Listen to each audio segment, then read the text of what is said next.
Dignity in old age. 5. Qualities of character more precious than money. Dear viewers, have you ever thought about this question?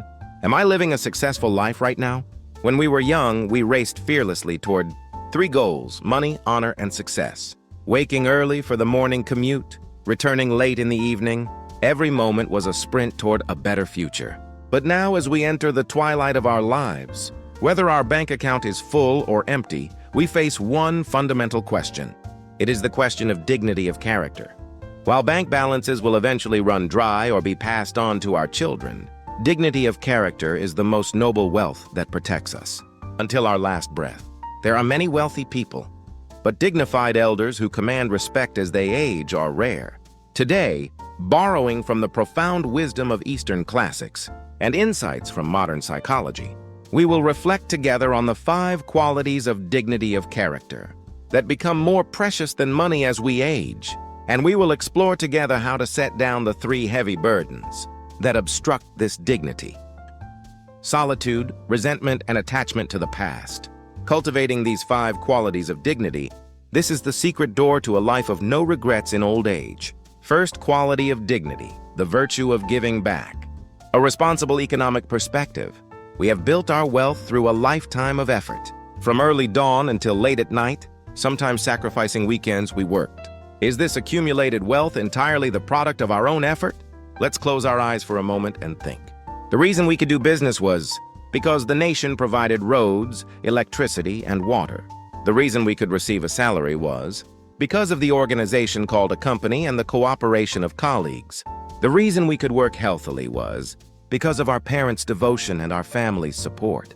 In fact, behind our success, national infrastructure, our neighbors' labor, our family's sacrifice, and the good fortune of our era all worked together. What if we had been born in the 1970s or 1980s? What about during the Japanese occupation in the 1920s? Our success is not solely the result of our effort, but also the product of opportunities our era gave us. Mencius said, "Renja wudi injamujuk." Many interpret this as, the benevolent person has no enemies. But its true meaning is, the benevolent person does not make enemies. Dignity in old age begins with not making enemies of our neighbors. Then how do we avoid making enemies of our neighbors? By sharing. We don't need to be as grand as Bill Gates, who gave back 90% of his wealth to society. It's good to donate even 10,000 a month, or to offer a warm word to the apartment security guard. Donating some old books to the local library, sharing the wisdom and experience we have with the younger generation, all of this is giving back. The attitude of willingly giving back even small amounts to the community positions our lives as members of the community, escaping isolation. This is true dignity in old age. But here's one important question. Why can't I share? Many people say this. I want to share too, but I can barely make ends meet. I'm worried about my own retirement. How can I have the luxury to help others? What lies at the root of this anxiety? It is the first burden, solitude. The first burden to release fear of solitude. As we age, people naturally leave us. Children become independent, friends pass away one by one, and sometimes even our spouse departs first. In this time of loss, we feel deep loneliness. When this loneliness becomes frightening, we shrink. I'm alone anyway. Even if I help others, there will be no one to help me later. Once this thought takes root, we shrink more and eventually become truly alone. But here we must make one important distinction. Loneliness and solitude are different. Loneliness is an empty space in our heart, hoping for others to fill it, waiting for someone to call, hoping for someone to visit. It's a passive state. In loneliness, we become increasingly miserable. But solitude is different. Solitude is a time of fullness when I fill myself. Being alone but not lonely, rather enjoying deep conversation with myself, this is solitude. The French philosopher Pascal said, all of humanity's problems stem from man's inability to sit quietly in a room alone. The reason we fear solitude is because facing ourselves is uncomfortable. When we face ourselves, questions we've avoided all our lives arise. Did I live properly? Did I truly love my family? Did I do what I wanted to do? Afraid of these questions, we turn on the TV, look at our smartphones, and constantly fill time with something. But through this time, we can reflect on the wisdom and values we've accumulated throughout our lives. Waking up in the morning and looking out the window listening to birdsong. Drinking a cup of tea in the evening and reflecting on the day. These small moments help us grow. Those who don't fear solitude but rather enjoy it gain an inner stability that doesn't waver anywhere, anytime. This very stability determines the dignity of old age. And those with this stability don't shrink, but rather can share generously. Embrace solitude. Solitude is not an enemy but a friend. In solitude, we finally become free. Second quality of dignity, the power of forgiveness, the courage of self-reflection. Living life, everyone gets hurt. Experiences of betrayal, unfair treatment, unrecognized efforts. When these wounds accumulate, a hard lump forms in our hearts. But what happens if we continue to carry this lump? We become prisoners of the past. Recalling events from 10 or 20 years ago, we still feel anger, hatred, and regret. Meanwhile, the precious time of the present flows away. In old age, many carry the mistakes and regrets of their youth, and resentment toward others, like a burden. If only I had started that business then. If only I hadn't trusted that person. If only I had studied more. But being bound to the past rots our present life. Psychologists say resentment of the past is like rotten branches on an old tree. To sprout new leaves, we must prune the branches. Confucius said, "The superior person seeks within himself. The inferior person seeks within others." When something goes wrong, a person of dignity looks for the cause within, while a person without dignity blames others. This doesn't mean to torture yourself. It means to distinguish what you can change from what you cannot. We cannot change the past. We cannot change others' hearts. But we can change our perspective, our attitude, even at this very moment. Then how can we set down the burden of the past? The second burden to release, the prison of resentment. Resentment imprisons us. And it's a prison whose key we ourselves are holding. That person ruined my life. My ungrateful child is why I'm suffering like this. If only my husband, if only my wife hadn't done that back then. The moment we resent, we become not the masters of our lives, but victims. From the victim's position, we can do nothing, because all responsibility lies with others. The Buddha said, holding on to anger is like holding a hot coal to throw at someone else. In the end, it's your own hand that burns. Resentment is the same. When we resent someone, the person who suffers most from that resentment is not the person being resented, but ourselves. It's us who can't sleep at night. Us whose anger suddenly surges during meals. Us whose health deteriorates. Then should we forgive? Many people say, when I think of what that person did, I can never forgive. Here's one important truth. Forgiveness is not for the other person, but for ourselves. Forgiveness is not acknowledging the other person's wrongdoing, but preventing that wrongdoing from controlling us any longer. If you can't forgive, at least release yourself. Think like this.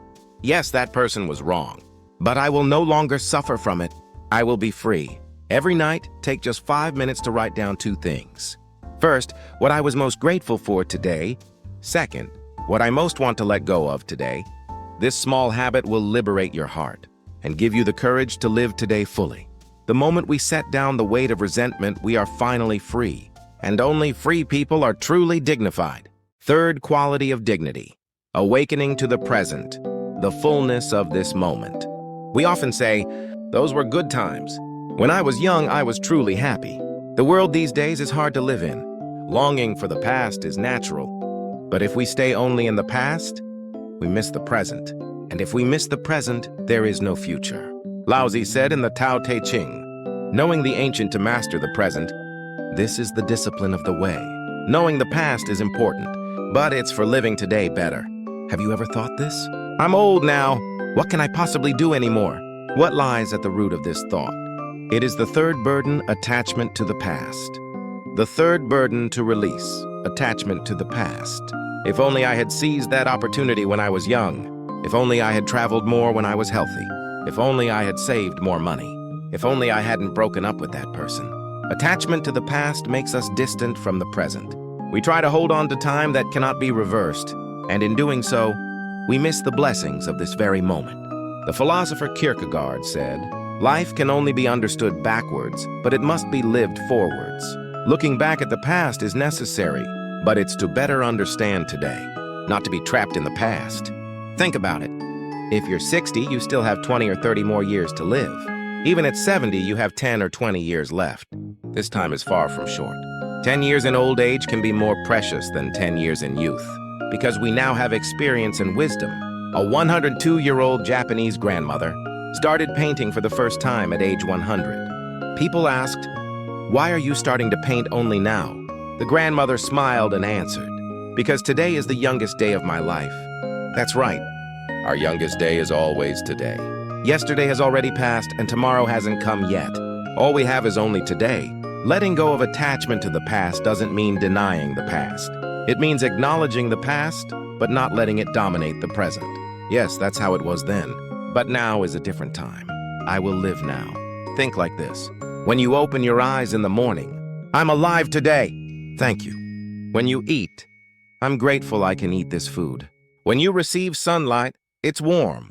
No matter how glorious the past was, it's not more precious than the small blessings of the present. No matter how painful the past was, it has become today's wisdom. Letting go of attachment to the past and living this very moment, this is dignity in old age. Fourth quality of dignity, passion for learning, continuous intellectual growth. Confucius never stopped learning until he passed away at age 73. Even after age 50, he studied the Book of Changes, and the leather straps binding the book broke 3 times. What proves that age is just a number is not appearance, but curiosity. Curiosity toward the world, passion for learning.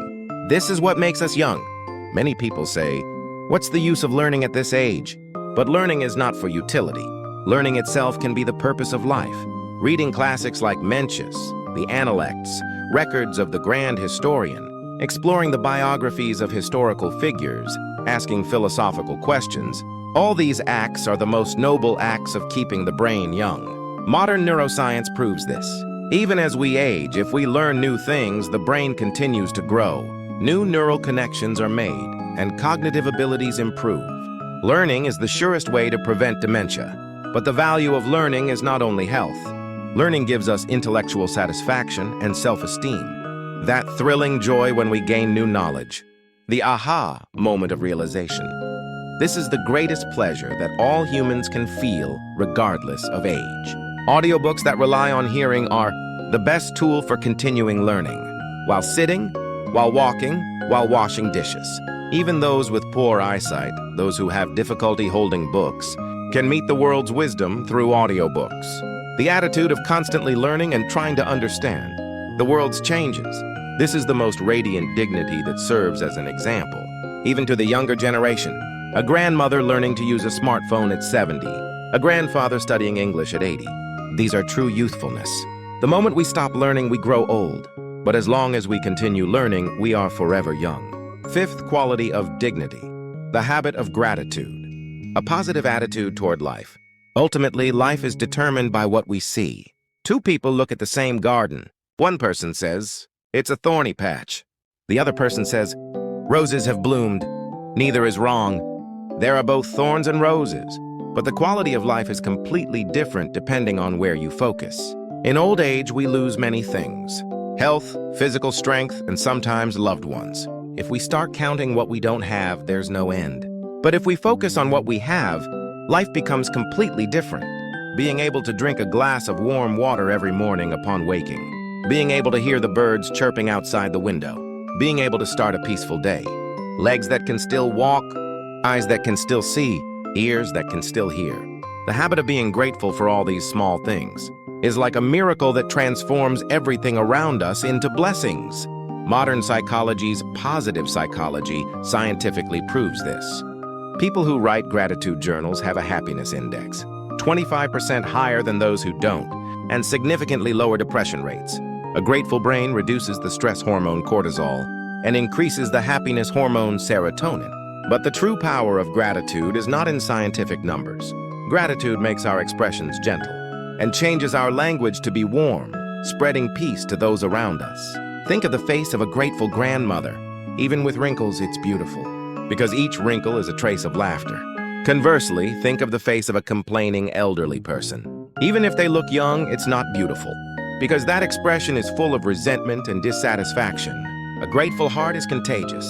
If I'm grateful, my family becomes grateful, and my neighbors become grateful. Conversely, complaints are also contagious. If I complain, those around me become complainers too. Start today. When you open your eyes in the morning, say, "Thank you." Before eating, say, "I will eat well."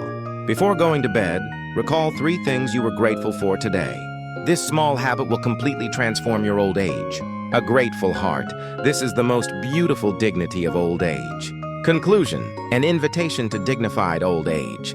Dear viewers, today we have reflected on the 5 qualities of dignity of character, more precious than money. First, the virtue of giving back. A responsible economic perspective of sharing what we have received. Second, the power of forgiveness. The courage of self-reflection, to let go of resentment and live in the present. Third, awakening to the present. The wisdom to abandon attachment to the past and live this moment fully. Fourth, passion for learning, intellectual curiosity that grows continuously. Fifth, the habit of gratitude, a positive attitude toward life that focuses on what we have. And we also examine 3 burdens that obstruct this dignity. First, fear of solitude. But solitude is not an enemy, but a friend that helps us grow. Second, the prison of resentment. But forgiveness liberates not the other person, but ourselves. Third, attachment to the past. But the youngest day is always today. These 5 qualities of dignity cannot be bought with money, and are intangible wealth that can only be accumulated through our own effort and reflection. How much is in your bank account doesn't matter. What matters is who I am and how I am living. This dignity is not perfected overnight. It is built little by little each day, slowly but steadily.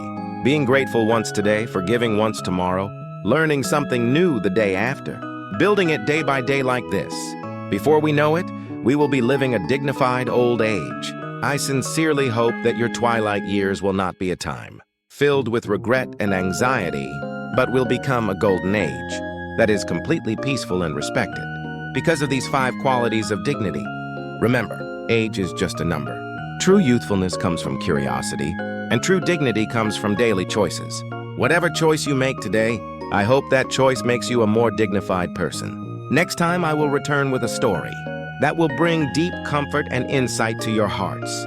I hope you all stay healthy and that today is filled with things to be grateful for. Thank you.